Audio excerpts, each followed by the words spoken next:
A very warm welcome from the Golden Room of the Mauritshuis. My name is Martine Gosselink and I'm the director of the Mauritshuis in The Hague in the Netherlands. This year we celebrate our 200-year anniversary because it was King William I who established the Mauritshuis in 1822. And this year, after 200 years, we will celebrate with the miniatures the fact that art and music come together, and especially in this room where many, many musicians came together for over the last 200 years. So please enjoy this edition of the miniatures of music and visual arts from the Mauritshuis The Hague. Here she is, the girl from whom people from all over the world travel miles and miles to meet.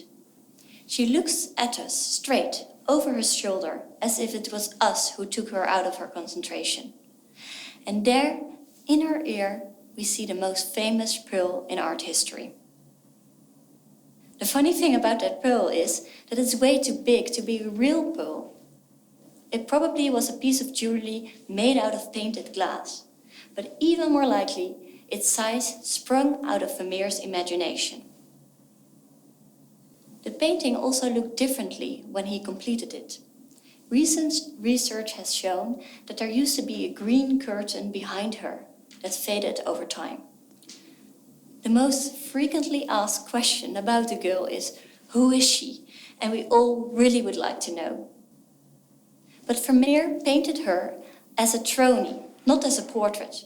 Tronies were made to depict a certain character or type. So like the pearl, the girl also largely sprung out of Vermeer's imagination. For a long time, Vermeer and his girl were not that known at all. Vermeer only got rediscovered by the end of the 19th century, and around that time, an art dealer from The Hague bought the girl here around the corner at an auction for the astonishing amount of 2 guilders. When he died, he bequeathed the painting to the Mauritshuis, and from that moment on, all kinds of people come here to look at her. That is the moment when the girl's star started to rise. Vermeer's girl with a pearl earring is mesmerizing. One likes to think of her as the artist's muse, but she transcends her frame and she enchants audiences with a mixture of expressions.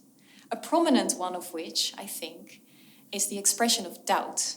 What shall we make of her story?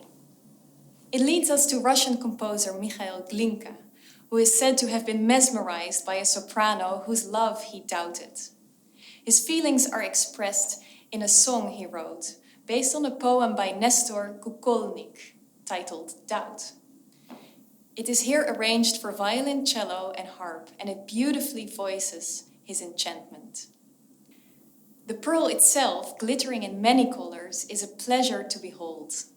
Anton Dvorak wrote 2 miniature pieces for piano called 2 Little Pearls. The second one will be performed by Anneleen Schuitemaker on harp, and it glitters enchantingly when it switches back and forth between major and minor keys.